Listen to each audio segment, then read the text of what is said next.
इस निमित्त अभी हम लोगों ने विभाग के जो मुख्य बिंदु हैं आपके सामने रखे, सचिव महोदय ने जी ने रखा है।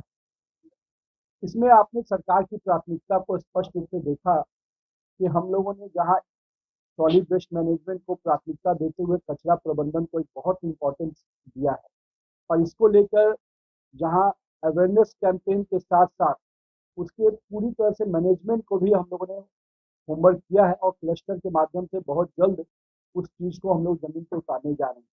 और चूंकि हम लोगों ने उसके लिए छोटे यूएलपीज और बड़े नगर निगम को भी आपस में क्लबिंग किया है, जिसका ब्यौरा आपको सचिव महोदय ने दिया। लेकिन इसके साथ साथ इसके अवेयरनेस कैंपेन को भी हम लोगों ने तेजी से उठाया है, और सभी नगर निगम को कुछ मापदंड दिए हैं कि इसको आधार बना के आपको जहाँ डोर टू डोर कलेक्शंस हैं, वहीं सेग्रीगेशन के मॉडल को भी आपको ध्यान में रखना हो कि भविष्य में अगर हमको पूरी तरह से सॉलिड वेस्ट मैनेजमेंट की यूनिट बैठाने हैं, तो उसमें सेग्रीगेशन बहुत ही इंपॉर्टेंट रोल प्ले करेगा। तो उसके दृष्टि से सभी यूएलपी को और सभी नगर निगम को भी एक प्रॉपर गाइडलाइन विभाग की तरफ से दिया गया है। और अभी जो स्वच्छता मिशन केंद्र सरकार का चल रहा था, उस अभियान को भी हम लोगों ने पूरे 15 दिन तो उस अभियान के ब्लैक स्पॉट को क्लियर करने में लगाया ही है। लेकिन आने वाले समय में हम लोग पूरे 60 दिन इस कैंपेन को चला रहे हैं, ताकि स्वच्छता के इस विषय को, जो संस्कार स्वच्छता और स्वभाव स्वच्छता कैसे बने, उसके दृष्टि से बिहार पूरी तरह से आगे बढ़कर इसमें काम करे, हम लोगों ने शुरू किया। साथ ही साथ नई योजनाओं की चर्चा हुई है, जो कि काफ़ी समय से लोगों का डिमांड था। उसमें बेसिकली ड्रेनेज सीवरेज योजना के तो हम लोग लेंगे ही। साथ में जो शहर के सौंदर्यीकरण के लिए पार्क, तालाब और स्ट्रीट लाइट का जो काम पूरा नगर निगम को दिया, लेकिन मास्क लाइट अगर एमएलसी लगाना चाहते हैं तो उसको भी रिकमेंड कर सकते हैं। कम्युनिटी टॉयलेट, कम्युनिटी हॉल, इस तरह की प्रोविजन मुख्यमंत्री समग्र विकास योजना में किया गया। मुझे उम्मीद है कि इस बड़ी राशि जो दी गई है, इस राशि का उपयोग होने से शहरी क्षेत्रों में जो कम्युनिटी सर्विसेज की चीज़ें हैं, वो तेज़ी से आपको देखने को मिलेंगी। साथ ही साथ जो कुछ योजनाओं की चर्चा अभी हुई है, सम्राट अशोक भवन का, और साथ में जो हम लोग मुक्ति धाम योजना है, मोक्ष धाम का, ये दोनों योजनाओं के लिए भी राशि दी गई है। और विभाग का ये मानना है कि मोक्ष धाम और सम्राट अशोक भवन हम लोग जो आने वाला वित्तीय वर्ष है, उसके पहले हम लोग कैसे बहुत सारी योजनाओं को कंप्लीट कर पाए। तो मोक्ष धाम की योजना तो हम लोग दिसंबर में ही कंप्लीट करेंगे सभी योजनाओं को, और उसमें पूरा तरह से कुछ बड़े यूनिट भी है जिसमें हम लोग कर सकते हैं। ग्रीन फ्यूनरल सिस्टम को भी लाया गया है, जैसे पटना में, भागलपुर में, तो ऐसे जगह पर ग्रीन फ्यूनरल सिस्टम के दृष्टि से भी हम लोग उसमें आगे बढ़े हैं। और मुझे उम्मीद है कि वो योजना जब कंप्लीट होगी तो पूरी तरह से हर राज्य में अपना एक, हर जिले का एक यूनिट अपना हो जाएगा। आने वाले समय में इसको और बढ़ाने की आवश्यकता होगी तो विभाग निश्चित रूप से उस पर भी विचार करेगा। साथ ही साथ जो बड़े स्कीम्स हैं, खास करके जिसकी चर्चा स्मार्ट सिटी की बात है, स्मार्ट सिटी में जो सबसे बड़ा कंपोनेंट जो सभी बड़े शहरों को हम लोगों ने जोड़ने में सफल हुए, ICCC वाला, इससे कम से कम एक तरफ से पूरे शहर की सुरक्षा की दृष्टि से भी वो काम आ रहा है। साथ में शहर के जो ट्रैफिक सिस्टम की भी वो पूरी तरह से चेकिंग उसके थ्रू हो पा रही है। तो इसका सबका कंट्रोल एंड कमांड रूम सभी बड़े शहरों में बना है, खास करके पटना में, मुजफ्फरपुर, भागलपुर। तो ये हम लोग का पूरी प्राथमिकता में भी है कि इसको और भी अपग्रेड किया जा सके। आने वाले समय में हम लोग का प्रयास है कि जो हमारे लाइटिंग कंपोनेंट है वो भी इस पे कंट्रोल हो, क्योंकि बड़े शहरों में लाइटिंग लगने के बाद उसके मेंटेनेंस का विषय भी रहता है। तो जहाँ निगम मेंटेन करेगा वहीं उसकी चेकिंग की दृष्टि से भी हम लोग इस ICCC को जोड़ने की योजना पर काम कर रहे हैं। बिजली के बाकी कंपोनेंट को भी हम लोग, क्योंकि 2025 का ड्यू डेट रखा गया, तो अभी तक हम लोगों ने करीब 74 स्कीम पूरा किया है, और कुछ स्कीम 54% स्कीम 70% 60% कंप्लीशन के स्टेज में है। तो हम लोग चाहते हैं कि जो मई का, मार्च का जो डेट है हम लोग का, इस स्कीम के खत्म होने के पहले हम सारी स्मार्ट सिटी योजनाओं को कंप्लीट करने में सफल हों। इसके बाद हम लोग का जो अमृत योजना और जो केंद्र की अन्य योजनाएं है, वाटर सप्लाई और सभी इसमें बड़े एसटीपी के निर्माण के दृष्टि से, उसके बीच राज्य सरकार कुछ योजनाओं को सम्मति दे के अब केंद्र को भेज दिया। हम लोग का प्रयास है कि अमृत फेज 2 का भी जो पैसा हम लोग को है, अधिक से अधिक योजना का लाभ बिहार को मिल पाए। और बहुत जल्द, अगर कुछ दिनों में हम लोग कुछ योजनाओं की निविदा भी करने जा रहे हैं, जिसमें कई बड़े शहर को एसटीपी योजना देने की भी हम लोग की प्राथमिकता में है।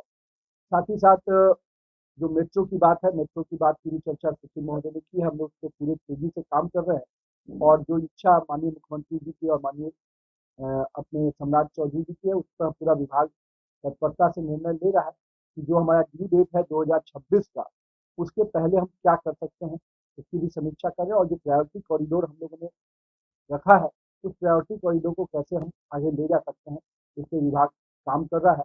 बहुत जल्द इस पे हम लोग निर्णय लेने की स्थिति में आ पाएँगे। तो ये सारी बातें आपके सामने रखा गया है और विभाग का जो ध्येय है कि जो स्वच्छता अपने आप में बहुत इम्पोर्टेंट होता है। नगर विकास में जब लोग जुड़ते हैं तो 3 बड़े कंपोनेंट की चर्चा करते हैं, स्वच्छता का, एक शुद्ध पानी का और दूसरा कि जल जमाव से मुक्ति का। तो बहुत हद तक जल जमाव से मुक्ति में कई योजनाएँ, बड़ी योजनाएँ भी राज्य सरकार ने ली है और अब विधायकों और विधान परिषद को भी इसका अधिकार दिया गया कि वो भी बड़ी योजनाओं को ले सकते हैं। साथ ही में हमारे जो जीएसडीज हैं, जिनको 15 फाइनेंस कमीशन और state finance commission, 6 state finance commission से जो राशि मिलती है, उसके लिए भी हम लोगों ने प्रॉपर गाइडलाइन दिया है।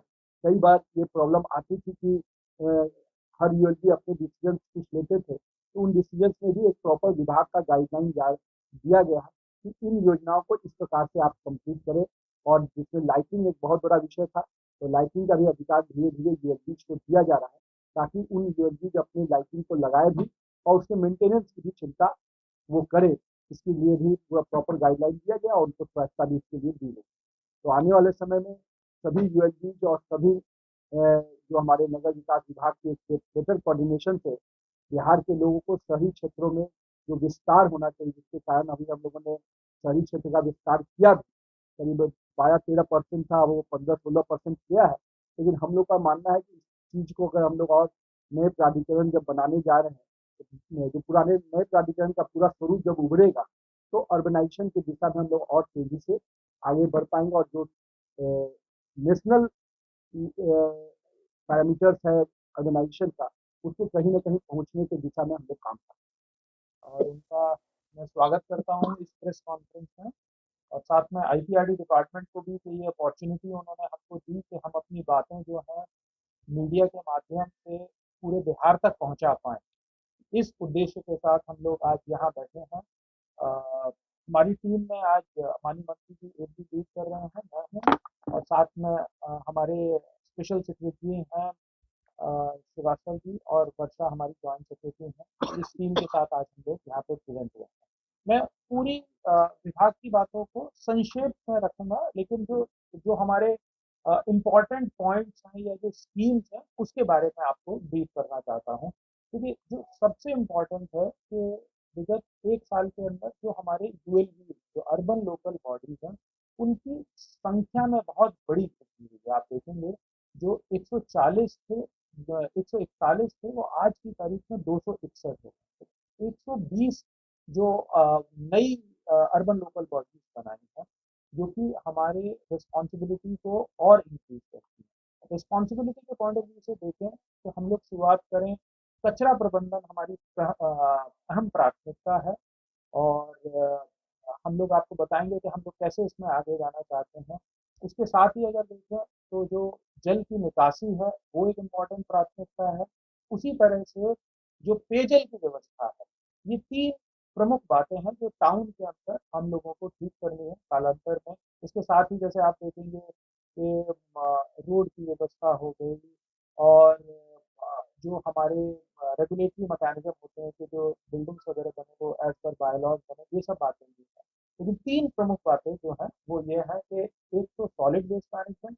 सॉलिड वेस्ट मैनेजमेंट में हम लोगों ने जो माननीय मंत्री जी के लीडरशिप में, निर्देशन में जो हम लोगों ने प्रोग्राम बनाया है कि हमने पूरे बिहार को 2 पार्ट्स में डिवाइड किया है। एक वो टाउन्स हैं जो कि बड़े हैं, जैसे कमिश्नरी टाउन्स हैं, जहाँ पर कि कचरे का उत्सर्जन जो है ज़्यादा होता है, यानी कि ज़्यादा कचरा हमारा प्रोड्यूस होता है। ऐसे टाउन्स को आसपास की छोटे लोकल बॉडीज के साथ क्लब करके हम लोगों ने एक क्लस्टर मैकेनिज्म तैयार किया है। लेकिन इसके अतिरिक्त क्या है कि हम आप ये देखेंगे जो नगर पंचायत है जो काफी दूर है, अलग थलग पड़ती हैं, उनके अंदर हम लोग इंडिपेंडेंट कचरे के प्रबंधन की व्यवस्था करेंगे। तो इस व्यवस्था के अनुरूप हम लोग अब काम कर रहे हैं और आने वाले 3 से 6 महीने में इसके जो संबंधित वर्क अवार्ड्स होंगे, इसके एग्जीक्यूशन जो होगा वो आप धरातल पर देख पाएंगे। जो सेकंड प्राथमिकता जो मैंने बताई टाउन में जो हमारी है, वो है हमारा जो जो ड्रेनेज की व्यवस्था है। ड्रेनेज की व्यवस्था में हम लोग 2 तरह से काम करते हैं। एक तो भारत सरकार की भी 2 स्कीम्स हैं, एक नमामि गंगे और अमृत के माध्यम से हम लोग आगे बढ़ते हैं। इसमें और साथ में हमारे पास राज्य सरकार की भी एक नालों से संबंधित योजना है, जिसका हम लोग उपयोग करके इस फैसिलिटी को शहरों में प्रोवाइड कर रहे हैं। आप देखेंगे कि पुराने समय से जो नाले चले आ रहे हैं, ओपन ड्रेन होते थे और उनको उनके अंदर कोई ट्रीटमेंट इत्यादि का कोई व्यवस्था नहीं होती थी। तो इसको बहुत ही सोची समझी पहल के तहत हम लोगों ने इंटरसेक्शन करके डाइवर्जन करके इन नालों को हम लोग एक जगह लेके आ रहे हैं। फिर इनको हम लोग इनके सीवरेज ट्रीटमेंट प्लांट तक लेके आ रहे हैं और वहां पे ट्रीटमेंट के उपरांत हम इस जो वेस्ट वाटर जो हमारा प्रोड्यूस हुआ है लेकिन ट्रीटेड वाटर है, यानी कि अब उसके अंदर केमिकल इत्यादि से जो विभिन्न प्रकार की जो कमियां थी वो दूर हो गई, तब हम उसको अपना उस जो डिस्चार्ज है वो कोई भी आसपास की रिवर इत्यादि में करते हैं। तो इस व्यवस्था के तहत हम लोग काम कर रहे हैं। इसमें जो प्राइमरी फोकस है वो ऐसे जिले हैं जो कि गंगा जी के साथ साथ हैं। आप देखेंगे गंगा जी के नॉर्थ में और गंगा जी के साउथ में हमारे कंटिन्यूस जिले चलते हैं। यहाँ से हम लोग अगर शुरू करें बक्सर से और फार एंड पे अगर हम लोग देखें तो कटिहार हमारा अंतिम जिला पड़ता है जो गंगा जी के अलावा है। और इन सभी को प्राथमिकता में हम लोग इस ड्रेनेज व्यवस्था जिसमें कि ना सिर्फ ड्रेन्स की बात कर रहे हैं, हम उसके ट्रीटमेंट की भी बात कर रहे हैं। तो विभिन्न स्कीमों के माध्यम से हम लोग इस पानी को ट्रीट करके सभी गंगा जी में मिला रहे हैं। इसके ऊपर हमारा कार्य चल रहा है। ज्यादातर टेंडर्स अवार्ड हो चुके हैं, वर्क इन प्रोग्रेस है। कुछ का जो है वो जो बिड्स इत्यादि हैं वो बनाई जा रही हैं और उसके डी अप्रूवल के बाद उसकी टेंडरिंग इत्यादि की प्रक्रिया हम